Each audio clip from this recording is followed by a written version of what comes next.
नमस्कार, स्वागत है आपका के न्यूज़ में। मैं हूं आपके साथ विशाल। आप सब देख रहे हैं हमारा खास प्रोग्राम देवभूमि का दंगल, जिसमें आज हम बात करेंगे तीरथ के खिलाफ आपका ऐलान।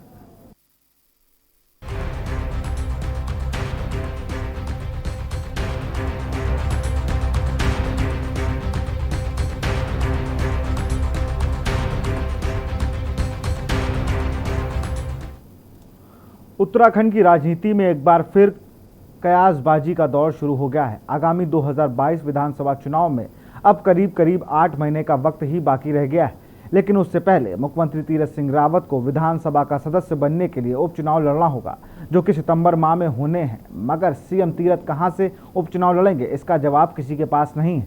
ऐसे में 70 विधानसभा सीटों पर लड़ने का दावा कर चुकी आम आदमी पार्टी ने सीएम तीरथ को गंगोत्री से उपचुनाव लड़ने की चुनौती दी है। देखिए इस रिपोर्ट में।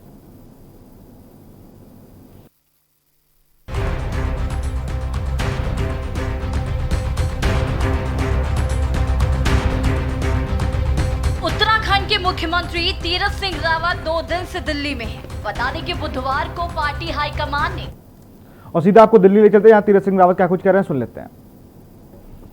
तो उनको जनता तक ले जाने की बात, साथ में अभी कांवड़ भी है तो उसको हमने स्थगित किया है।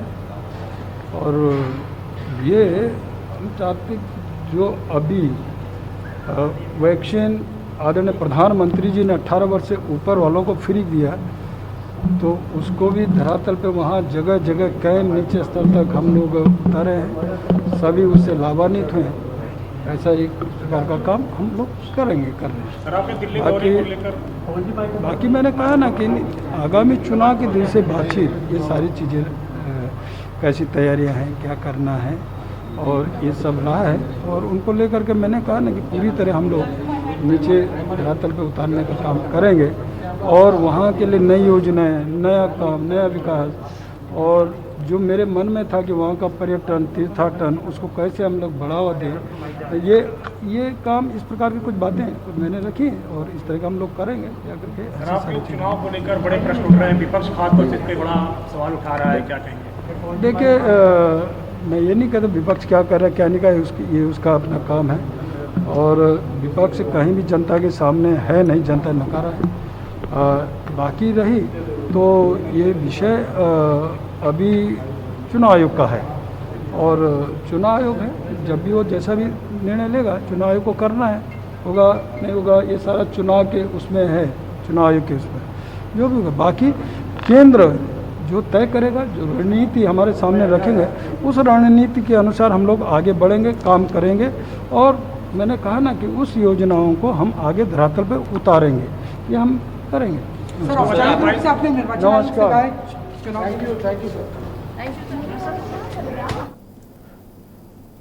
तीरथ सिंह ने साफ अभी इनकार किया कि चुनाव आयोग का ये काम है, वो चुनाव जब कराएंगे तब होंगे। इसी यही सवाल कल आम आदमी पार्टी के प्रदेश प्रभारी दिनेश मोहनिया ने भी कहा कि अगर आप चुनाव लड़ना है आपको सितंबर महीने में, तो गंगोत्री सीट से क्यों नहीं लड़ते हैं। और उनको टक्कर देने के लिए आप नेता अजय कोठियाल को भी अब मैदान में उतारने की बात कही जा रही है। रणनीति पर विचार करने के लिए दिल्ली बुलाया था। सूत्रों की माने तो सीएम तीरथ गंगोत्री सीट से उपचुनाव लड़ सकते हैं, लेकिन ये तय होने से पहले ही आपने तीरथ सिंह को गंगोत्री से उपचुनाव लड़ने की चुनौती दे डाली है। आपने सीएम तीरथ को सीधे चुनौती देते हुए कहा कि गंगोत्री विधानसभा उपचुनाव में आम आदमी पार्टी के वरिष्ठ नेता कर्नल अजय कोठियाल उनसे सीधा मुकाबला करेंगे। 2017 में जब भारतीय जनता पार्टी ने इस प्रदेश में चुनाव लड़ा था, तो उत्तराखंड की जनता से एक स्थिर सरकार देने का वादा किया था, और भारतीय जनता पार्टी ने स्थिर सरकार के बदले में उत्तराखंड की जनता से प्रचंड बहुमत हासिल किया था। लेकिन पिछले 4.25 साल के कार्यकाल में आप देख रहे हैं कि भारतीय जनता पार्टी की सरकार ने उत्तराखंड की जनता को छला है और उत्तराखंड को बर्बाद किया है। एक के बाद एक 2 लगातार रबर स्टैम्प मुख्यमंत्री यहाँ पर भारतीय जनता पार्टी ने जनता पर थोपे। एक जीरो वर्क सीएम, दूसरा विजनलेस सीएम। तो अब जो विजनलेस सीएम है वो साहस नहीं जुटा पा रहे हैं कहीं से चुनाव लड़ने का, जबकि उनका सदस्य निर्वाचित होने का समय गुजरता जा रहा है। ऐसे में आम आदमी पार्टी मुख्यमंत्री तीरथ सिंह रावत जी और भारतीय जनता पार्टी को खुले तौर पर चुनौती देती है कि अगर आप में दम है तो गंगोत्री उपचुनाव लड़िए। आम आदमी पार्टी की तरफ से हमारे वरिष्ठ नेता कर्नल अजय कोठियाल जी उस सीट से लड़ेंगे और आपकी विदाई करेंगे। आम आदमी पार्टी का उत्तराखंड नवनिर्माण गंगोत्री सीट से मुख्यमंत्री तीरथ सिंह रावत जी की विदाई के साथ शुरू होगा। वहीं अब बात करें कांग्रेस की, तो कांग्रेस ने आम आदमी पार्टी की तरफ से दी गई इस चुनौती पर चुटकी लेना शुरू कर दिया है। कांग्रेस का कहना है कि आपका उत्तराखंड में कोई जनाधार नहीं है। कांग्रेस ने सीधे सीधे आपसे सवाल किया कि पार्टी बताए, उत्तराखंड के लोगों को केजरीवाल मॉडल का सपना दिखाने वाली पार्टी पर्वतीय क्षेत्रों में दिल्ली मॉडल कैसे संभव बना पाएगी। अपना प्रभाव दिखाने की बात कर रहे हैं, लेकिन जरा बताएं कि आपने सामाजिक दृष्टिकोण से अब तक इस उत्तराखंड के लिए क्या किया। आप चुनाव में कूदने की बात तो कर रहे हैं, जरा बताएंगे कि आप मॉडल तो दिखा रहे हैं, लेकिन दिल्ली मॉडल उत्तराखंड में कैसे है? ये तो पर्वतीय क्षेत्र है, यहाँ दिल्ली मॉडल कैसे संभव है? तो केवल लुभाव देख करके, लोभ देख करके एक बार भाजपा ने ठग दिया, एक बार अब आम आदमी पार्टी अगर ठगने का काम कर रही है, लेकिन लोग अब ठगाई में आने वाले नहीं। उत्तराखंड विधानसभा की 2 सीटों पर उपचुनाव होने हैं। हालांकि फिलहाल चुनाव आयोग की तरफ से उपचुनाव पर रोक लगी है, लेकिन जिस तरह खुलेआम मुख्यमंत्री को आप द्वारा गंगोत्री से उपचुनाव लड़ने की चुनौती दी गई, वैसे ही बीजेपी ने आपको उपचुनाव में उतरने की खुली चुनौती दे डाली। बीजेपी का कहना है, लोकतंत्र में हर किसी को चुनाव लड़ने का अधिकार है, लेकिन आपको ये समझ लेना चाहिए, केवल बातें करने से या फिर झूठे वादे करने से जनता में पैठ नहीं जमाई जा सकती। मुझे लगता है कि सभी राजनीतिक दलों को लोकतंत्र में चुनाव लड़ने का अधिकार है, और हम तो चाहते हैं कि वो आए, चुनाव लड़ें। तो जो जितनी बड़ी बड़ी बातें कर रहे हैं वो पता चल जाएगा कि उनकी वास्तव में उत्तराखंड में जनता के बीच में कितनी पकड़ है। केवल बातें करने से और लफाजी करने से तो जनता में पकड़ नहीं बनती। नियमों के मुताबिक मुख्यमंत्री को 10 सितंबर से पहले चुनकर आना है। इस अनुसार उपचुनाव की अधिसूचना 5 अगस्त से पहले की जानी है। हालांकि उत्तराखंड में भाजपा नेताओं ने ये कहकर अटकलों को शांत करने की कोशिश कर दी कि सीएम 2022 के विधानसभा चुनावों से संबंधित मुद्दों पर चर्चा करने के लिए गए हैं, लेकिन ये तो आने वाला वक्त ही बताएगा। क्या सीएम गंगोत्री से चुनाव लड़ेंगे या फिर जैसे कयास उत्तराखंड की राजनीति में लगाए जा रहे हैं वो सभी सच साबित होंगे। देहरादून से के न्यूज इंडिया के लिए अशोक कुमार की रिपोर्ट। तो कर्नल कोठियाल के रूप में आम आदमी पार्टी ने चुनौती दी है तीरथ सिंह रावत को कि आप आइए और गंगोत्री से चुनाव लड़िए। बीजेपी ने भी कहा है कि लोकतांत्रिक अधिकार के तहत आप कुछ भी बोल सकते हैं, किसी को भी चुनाव लड़ने का कहीं से भी अधिकार है। इस पर चर्चा करेंगे। हमारे साथ कुछ खास मेहमान भी जुड़े हुए हैं। हमारे साथ प्रभाकर उनियाल बीजेपी नेता जुड़े हुए हैं, आपका बहुत बहुत स्वागत है। लखपत बुटौला प्रदेश प्रवक्ता हैं कांग्रेस के, आपका बहुत बहुत स्वागत है। और नवीन प्रशाली जी हैं प्रदेश प्रवक्ता आम आदमी पार्टी, आप तीनों का बहुत बहुत स्वागत है के न्यूज में। नवीन जी, पहला सवाल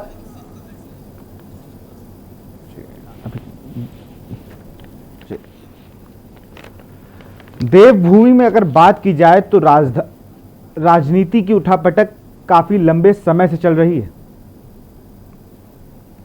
कांग्रेस, बीजेपी और अब उत्तराखंड में सरकार बनाने का सपना देख रही आम आदमी पार्टी। कांग्रेस बातें बहुत कर आ रही हैं सामने, लेकिन कांग्रेस में अभी तक सीएम पद के लिए तमाम विचार विमर्श चल रहा है कि कौन चेहरा होगा, किसके चेहरे पर चुनाव लड़ा जाएगा। कांग्रेस पार्टी में नेता प्रतिपक्ष के रूप में इंदिरा हृदयेश के जाने के बाद अभी तक कोई भी नेता डिसाइड नहीं हो पाया। पुलिस नियुक्ति पत्र बांट रहे हैं सीएम योगी आदित्यनाथ, और क्या कुछ कह रहे हैं सुन लेते हैं। टीम वर्क है। पुलिस के महानिदेशक स्तर से लेकर के एक आरक्षी तक शासन प्रशासन में बैठे हुए हर एक स्तर पर हर एक व्यक्ति का एक सामूहिक प्रयास रहा, जिसके कारण प्रदेश के इस परसेप्शन को बदलने में हमें सफलता प्राप्त हुई।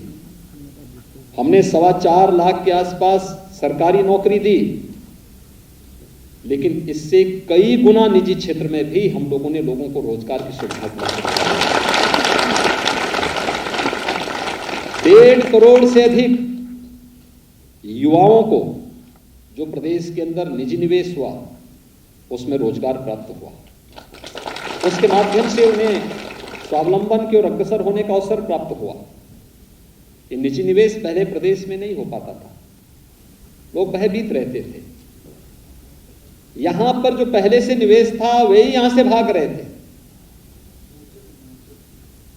मुझे याद है जब हमें प्रदेश के अंदर अपना इन्वेस्टर समिट करना था तो मैंने अपनी टीम को बुलाया, मैंने कहा भी प्रदेश के अंदर कोई इन्वेस्टर समिट होना चाहिए, लोग निवेश के लिए आए। हमने पॉलिसी अपनी तब तक बनानी प्रारंभ कर दी थी, तो उनको भी विश्वास नहीं था। कहते थे यूपी में कौन आएगा निवेश करने के लिए। मैंने कहा प्रयास करिए। एक वर्ष के बाद तैयारी करने में 1 वर्ष का समय लगा। इस दौरान उत्तर प्रदेश के अंदर बहुत कुछ बदलाव आता हुआ दिखाई दे रहा था। जब टीम मेरे पास आई, मैंने कहा भी कितने का लक्ष्य रखा है आप लोगों ने। मार्च 2017 में सरकार बनी थी, अक्टूबर नवंबर की मेरे साथ बैठक थी। उन्होंने कहा 6 महीने में क्या हो सकता है, 20,000 करोड़ रुपए का निवेश करवा देंगे। मैंने कहा नहीं, उत्तर प्रदेश की आबादी 22 से 23 करोड़ की है, हमें इसको ध्यान में रखकर के निवेश की बात करनी चाहिए। उन्होंने कहा यूपी में कोई आएगा नहीं। मैंने कहा एक बार आप प्रदेश से बाहर भी निकलिए, देखिए, आप जाइए, लोगों से संवाद करिए, संपर्क करिए। वे लोग गए, 1-2 जगह बहुत अच्छा रिस्पांस नहीं मिला। तीसरा जो रोड शो था उसमें मैं स्वयं गया, और जब मैं गया तो मैंने एक से बात स्वयं की। मेरे साथ उस समय के हमारे मुख्य सचिव भी और उस समय के जो हमारे औद्योगिक विकास के आयुक्त थे वो भी मेरे साथ में थे। हम लोग जब गए बातचीत कर रहे थे, दिन भर की हमारी बैठक थी उद्योगपतियों से, निवेशकों से। हमें 2,10,000 करोड़ रुपए का निवेश का प्रस्ताव उसी दिन प्राप्त हुआ। जब हम लोगों ने अपना पहला इन्वेस्टर समिट फरवरी 2018 में किया तो हमें 4.5 लाख करोड़ रुपए से अधिक के प्रस्ताव प्राप्त हुए, और इसमें से अधिकतर को हम लोगों ने प्रदेश के अंदर लागू भी किया। उसका परिणाम है निजी क्षेत्र में भी ढेर सारी नौकरी और रोजगार हमारे प्रदेश के युवाओं को प्राप्त हुए। यानी इस प्रकार का प्रदेश के अंदर निवेश का माहौल बनाना, युवाओं के लिए रोजगार की संभावनाओं को आगे बढ़ाना, ये तब संभव हो पाया था जब बेहतर कानून व्यवस्था की स्थिति प्रदेश के अंदर बनाई गई थी। नहीं तो ये वही प्रदेश था जहां 2 से 3 दिन एक बड़ा दंगा होता था। जेल गुंडा और अपराधियों के लिए एक आरामगाह और अपराध संचालन के केंद्र होते थे। आज तो नहीं हो सकता है, आज इस प्रकार की स्थिति नहीं है। हर एक स्तर पर सुधार, और मुझे प्रसन्नता है कि ये जो जेल वार्डन की जो नियुक्ति हुई है इसमें 20% महिलाओं की नियुक्ति हुई है। जो एक पहचान थी पुलिस की, अपनी एक पहचान होती थी आरक्षी घुड़सवार की, वो पूरी तरह समाप्त सा होता जा रहा था। वो पूरा का पूरा ग्रुप ही लुप्त होता जा रहा था। और मुझे प्रसन्नता है कि आरक्षी घुड़सवार की भी भर्ती की प्रक्रिया पूरी हुई और अच्छे नौजवान उसमें आए हैं। उनको देखना होगा, प्रयास करना होगा। वो एक मूक पशु जरूर है, लेकिन उसके अंदर संवेदना बहुत है। उसकी संवेदना को अगर आप पहचानने का प्रयास करेंगे तो आप देखेंगे कि वो आपका बहुत बड़ा मित्र हो जाएगा। बहुत बार खतरों से पशु बचाता है व्यक्ति को, और घोड़ा तो पहले से ही मनुष्य का एक बहुत अच्छा सहयोगी रहा है। लेकिन संवाद की कमी, हम लोग तब तकनीक में गए, हम लोग मोटर कार के ज्यादा शौकीन हो गए, बाइक के ज्यादा शौकीन हो गए। हमने उस परंपरागत उसको विधा को छोड़ ही दिया। लेकिन हमें उसे छोड़ना नहीं, हमें उसे आगे बढ़ाना चाहिए। और उस प्रक्रिया को आगे बढ़ाने की प्रक्रिया, ये आज एक अच्छी स्थिति हुई। फायरमैन, मैं देखता हूं मेरे पास जनप्रतिनिधियों के सर्वाधिक आवेदन आते हैं इस बात को लेकर के कि हमारी विधानसभा क्षेत्र में एक फायर स्टेशन की स्थापना हो जाए। हम फायर स्टेशन की स्थापना करते हैं लेकिन फायरमैन की नियुक्ति नहीं करते। लोग रिटायर होते जा रहे थे, आज फायरमैन की भी नियुक्ति यहाँ पर संपन्न हुई। ये प्रक्रिया भी पूरी तरह यहाँ पर संपन्न होती हुई दिखाई दे रही है। शासन आपसे कुछ अपेक्षा रखता है। मेरी इच्छा थी कि मैं सभी 5800 जो नवचयनित हमारे अभ्यर्थी हैं इन सबके साथ संवाद बनाऊं, लेकिन कोरोना महामारी से पूरा देश पूरा प्रदेश अभी से उभरा है। दुनिया के अंदर अभी भी इसके खतरे बने हुए हैं और इसलिए सबके साथ संवाद नहीं बना पा रहे हैं। लोगों के पास मीडिया के माध्यम से भी जानकारी मिलेगी। मुझे जानकारी मिली काफी बड़ी संख्या में सफलतम अभ्यर्थी इस कार्यक्रम में शामिल होने के लिए आज उपस्थित बाहर आए हैं, लेकिन कार्यक्रम में चूंकि सीमित यहाँ पे स्थान की कमी थी इसलिए वे सभी उपस्थित नहीं हो पाएंगे। लेकिन शासन कुछ अपेक्षा जरूर रखता है। आपके चयन की प्रक्रिया से लेकर के नियुक्ति पत्र तक कहीं भी आपसे कोई लेन देन किसी भी स्तर पर नहीं हुआ। एक भी अभ्यर्थी को सिफारिश कराने की नौबत नहीं आई। एक भी स्तर पर कोई व्यक्ति किसी भी स्तर पर किसी भी प्रकार के भेदभाव की बात नहीं कर सकता। जब इतनी साफ सुथरी व्यवस्था सरकार आपको दे रही है तो शासन की अपेक्षाएं होंगी कि इसी ईमानदारी के साथ, इसी प्रतिबद्धता के साथ आप भी अपने इस फील्ड में जाकर के अपनी सेवाओं को प्रदेशवासियों को देंगे। क्योंकि हम नियुक्ति पत्र तो दे रहे हैं तो ये वेतन और उसके बाद की सुविधाएं आपको प्राप्त होंगी। जब आपकी नियुक्ति की प्रक्रिया पूरी हो जाएगी तो ये पैसा मैं अपने घर से नहीं दे रहा हूं। तो यहाँ पर चयनित अभ्यर्थियों को नियुक्ति पत्र दे रहे सीएम योगी आदित्यनाथ। इसी बने रहेंगे, लेकिन उससे पहले रुकते हैं छोटे से ब्रेक के लिए। आप देख रहे हैं के न्यूज, खबरों का सारथी। कोरोना से चल रही लड़ाई के दौरान हमें डेंगू से भी सावधान रहना है। छोटी छोटी बातों का ध्यान रखकर डेंगू पर काबू पाया जा सकता है। याद रखिए, डेंगू के मच्छर साफ पानी में पनपते हैं, इसलिए अपने आसपास पानी जमा नहीं होने देना है और रखनी है साफ सफाई। पानी की टंकी व जल संचय के बर्तनों को रखना है ढककर। और हाँ, सप्ताह में 2 बार सभी गुलदस्तों, गमलों, पानी के बर्तनों और कूलर को पानी से पूरी तरह से खाली कर दें और सुखाकर फिर से भरें। प्रयोग में न आने वाले खाली बर्तन, बोतल, डब्बे, टायर आदि को इधर उधर न फेंकें। इनमें जमा हो सकता है बारिश का पानी और पनप सकते हैं डेंगू के मच्छर। मच्छरों से बचने के लिए ऐसे कपड़े पहनें जो शरीर को ज्यादा से ज्यादा ढकें। मच्छरदानी का इस्तेमाल करें। अगर आपको तेज बुखार, बदन दर्द, सर दर्द, जोड़ों में दर्द हो तो तुरंत चिकित्सक से संपर्क करें।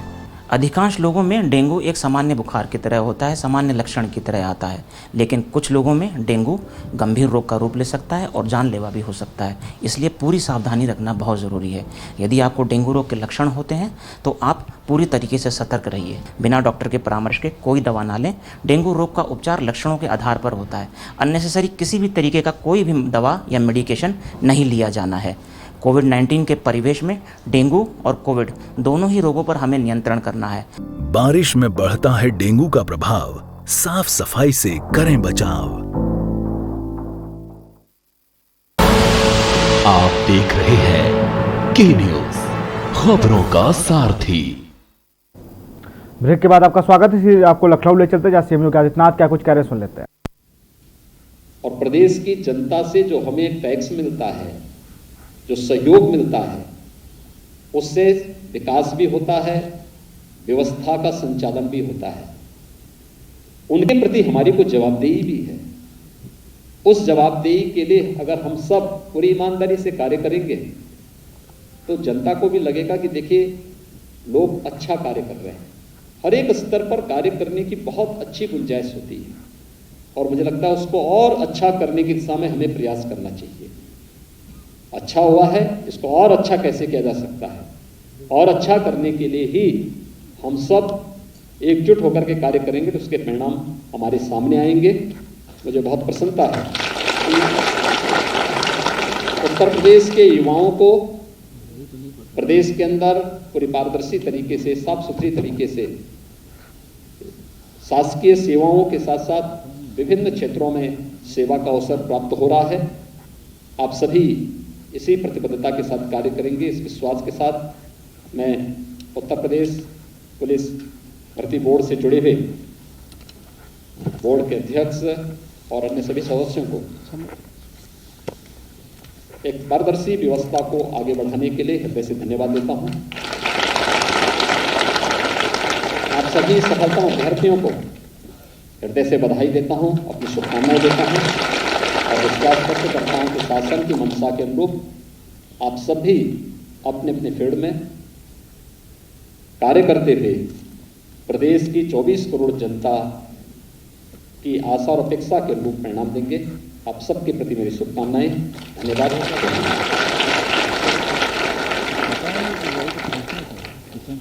अनेकानेक धन्यवाद महोदय।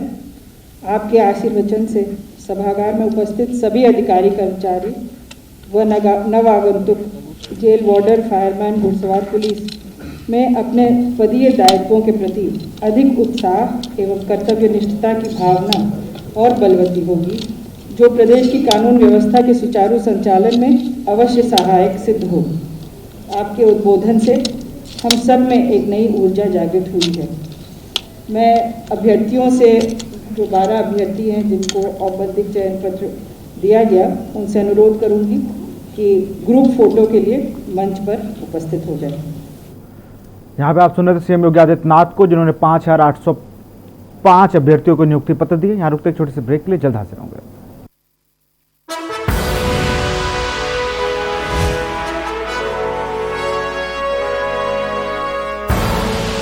आप देख रहे हैं के न्यूज, खबरों का सारथी। कोरोना महामारी में हर घर, हर थाली में हो अन्न, तीरथ सरकार का ये है मिशन। इस संकल्प के साथ प्रदेश के मुख्यमंत्री तीरथ सिंह रावत योजनाओं को पूरा करने में जुटे हैं। राज्य में राष्ट्रीय खाद्य सुरक्षा योजना के अंतर्गत 13.95 लाख राशन कार्ड धारकों को नियमित रूप से प्रति यूनिट प्रतिमाह 2 किलो गेहूं एवं 3 किलो चावल वितरित किए जा रहे हैं। प्रधानमंत्री गरीब कल्याण अन्न योजना के माध्यम से राष्ट्रीय खाद्य सुरक्षा योजना के कार्ड धारकों को इस महामारी के काल में नवंबर 2021 तक मुफ्त राशन की व्यवस्था की गई है।